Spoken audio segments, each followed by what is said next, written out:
दुनिया का सबसे बड़ा कोविड वैक्सीन प्रोग्राम चला रहा है। आप जानते हैं और भी ज्यादा गर्व की बात क्या है? हम सबसे बड़े वैक्सीन प्रोग्राम के साथ ही दुनिया में सबसे तेज गति से अपने नागरिकों का वैक्सीनेशन भी कर रहे हैं। सिर्फ 15 दिन में भारत अपने 30 लाख से ज्यादा कोरोना वॉरियर का टीकाकरण कर चुका है, जबकि अमेरिका जैसे समृद्ध देश को इसी काम में 18 दिन लगे थे और ब्रिटेन को 36 दिन।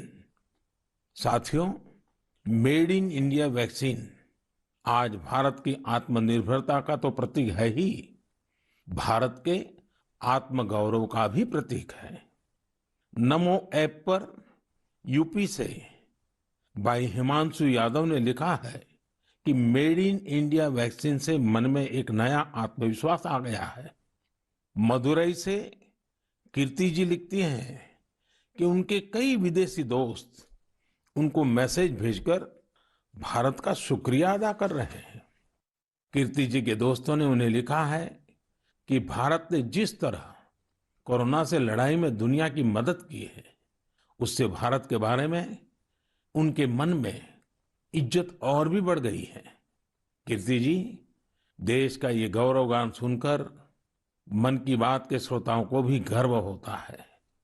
आजकल मुझे भी अलग अलग देशों के राष्ट्रपति और प्रधानमंत्रियों की तरफ से भारत के लिए ऐसे ही संदेश मिलते हैं। आपने भी देखा होगा, अभी ब्राजील के राष्ट्रपति ने ट्वीट करके जिस तरह से भारत को धन्यवाद दिया है, वो देखकर हर भारतीय को कितना अच्छा लगा। हजारों किलोमीटर दूर दुनिया के दूर सुदूर कोने के निवासियों को रामायण के उस प्रसंग की इतनी गहरी जानकारी है, उनके मन पर गहरा प्रभाव है। ये हमारी संस्कृति की विशेषता है। साथियों, इस वैक्सीनेशन कार्यक्रम में आपने एक और बात पर अवश्य ध्यान दिया होगा। संकट के समय में भारत दुनिया की सेवा इसलिए कर पा रहा है क्योंकि भारत आज दवाओं और वैक्सीन को लेकर सक्षम है, आत्मनिर्भर है। यही सोच आत्मनिर्भर भारत अभियान की भी है। भारत जितना सक्षम होगा, उतनी ही अधिक मानवता की सेवा करेगा, उतना ही अधिक लाभ दुनिया को होगा। मेरे प्यारे देशवासियों, हर बार आपके ढेर सारे पत्र मिलते हैं। नमो ऐप और माय गॉव पर आपके मैसेजेस, फोन कॉल्स के माध्यम से आपकी बातें जानने का अवसर मिलता है। इन्हीं संदेशों में एक ऐसा भी संदेश है जिसने मेरा ध्यान खींचा। ये संदेश है बहन प्रियंका पांडे जी का।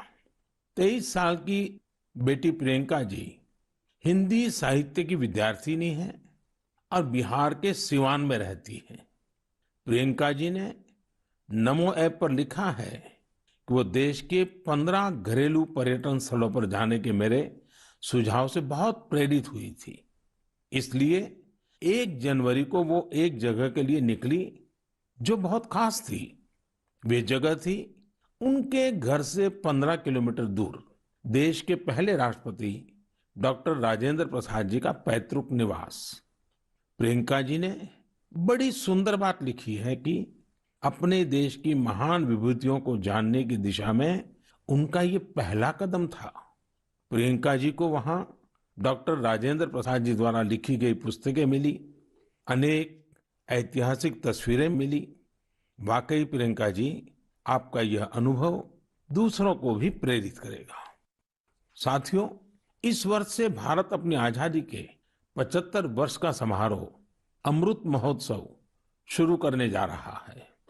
ऐसे में यह हमारे उन महानायकों से जुड़ी स्थानीय जगहों का पता लगाने का बेहतरीन समय है जिनकी वजह से हमें आजादी मिली।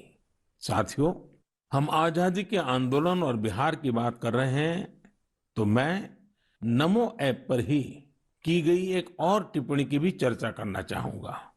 मुंगेर के रहने वाले जयराम विप्लव जी ने मुझे तारापुर शहीद दिवस के बारे में लिखा है।